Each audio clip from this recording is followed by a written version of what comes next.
먼저 면접이라는 게 뭐냐면 패스 아니면 불합격인 거예요. 그러니까 중간에 내가 뭐 어느 정도 잘해서 한 90점 맞아도 그냥 빵점인 거지, 합격자만 합격이고 나머지 떨어지는 겁니다. 그래서 그 면접 자리에서 그냥 무난한 얘기만 해서 무난한 점수를 받으면 어차피 빵점이거든요. 그럼 어떻게 하면 되냐면은 그 임팩트 있는 대답을 할 수 있어야 되죠. 사실 근데 그게 모든 사람들이 임팩트 있는 대답을 할 수 있는 건 아니죠. 그럼 어떻게 해야 할까요? 결과부터 말씀드리면은 내 자소서에 유도된 질문이 나올 수 있는 그런 글들이 나와야 돼요. 결국 면접관들이 물어보는 건 공통 질문이 있겠죠. 지원 동기 이런 것들이 공통 질문이 있고, 그 다음에 이제 할 수 있는 질문이 뭐냐면 개인에 대한 질문을 하겠죠. 근데 개인에 대한 질문은 어떤 걸 보고 할까요? 자소서를 읽고 하겠죠. 그 앞에 있는 자소서 내용을 자세히 읽지는 않겠지만 쭉 읽겠죠. 그럼 그 내용에 대해서 읽고 궁금한 것들을 얘기하겠죠.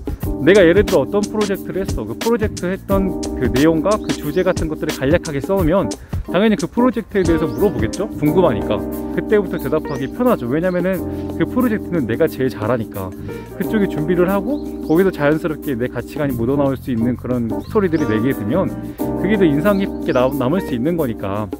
평소에 관심 있는 시사나 철강 이슈에 대해서 알고 있으면은 그거 관련된 질문이 나올 수 있게 의도돼서 쓰는 거죠. 자소서에 질문이 나올 것들을 유도해서 쓰는 것들이 가장 중요한 것 같고, 그게 면접에서 단락을 좌우할 수 있는, 나의 이미지의 단락을 좌우할 수 있는 그런 요소들이 분명히 될 거기 때문에 그랬으면 좋겠고, 또 두 번째로는 면접관들의 입장을 잘 생각해 봐야 될 것 같아요.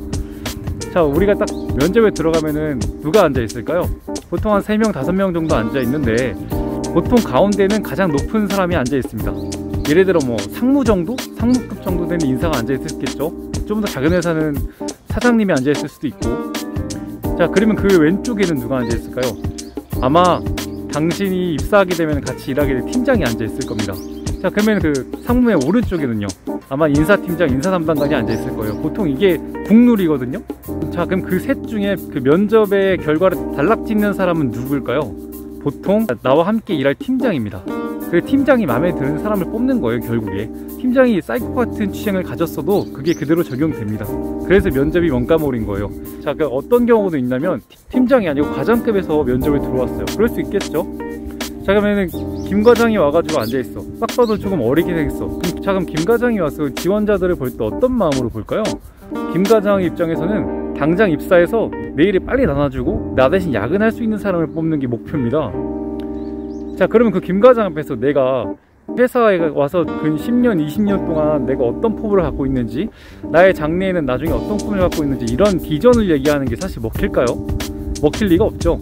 김 과장이 듣고 싶은 얘기는 나는 당장 내일부터 야근할 수 있고 일에 미쳐 있습니다. 선임 말을 정말 잘 듣고 잘 따라다니면서 잘 배울 수 있습니다. 이런 얘기를 하면은 김 과장이 아주 이제 좋아 죽는 겁니다. 이런 얘기를 해야지 김 과장이 뽑겠죠. 자, 그럼 팀장이라면 어떨까요? 팀장이라면 어차피 팀장 말은 들어야죠. 팀장이 인사고과를 결정할 수 있기 때문에 팀장 말을 안 들을지 않을겠죠. 대신에 팀장이 생각하는 건 뭘까요? 김 과장이랑 잘 소통할 수 있는 사람인지도 먼저 중요할 거고, 내가 움직이지 않아도 대신 정보를 물고 와줄 수 있고 귀찮은 일들을 해낼 수 있는 그런 사람이 필요하겠죠. 자, 그렇게 면접관에 대한 입장이 다르기 때문에 면접장에 들어갔을 때 그 면접관들의 상황을 대충 파악하고 그에 맞는 대답을 하는 게 사실 중요할 것 같아요. 자, 그런데 만약에 가운데 사장급이 와서 앉아있으면 어떻게 될까요? 사장급이 앉아있으면 이 회사에서 5년, 10년 근무하면서 가질 수 있는 자기의 포부를 얘기하는 게 기꺼이 합당하죠. 그런 포부를 갖고 있는 신입사원은 분명히 좋아할 거고. 자, 그렇게 각기 면접관들의 입장이 다르니까 예를 들어 공통 질문을 하는 사람들은 보통 인사 담당자일 거고, 가운데는 상급자일 거고, 그리고 비교적 실무에 관한 질문을 하는 사람들이 대부분 그 팀장 아니면 김 과장일 겁니다. 근데 드라이버 나와가지고 이런저런 면접에 대한 얘기 해봤습니다. 철대리였습니다.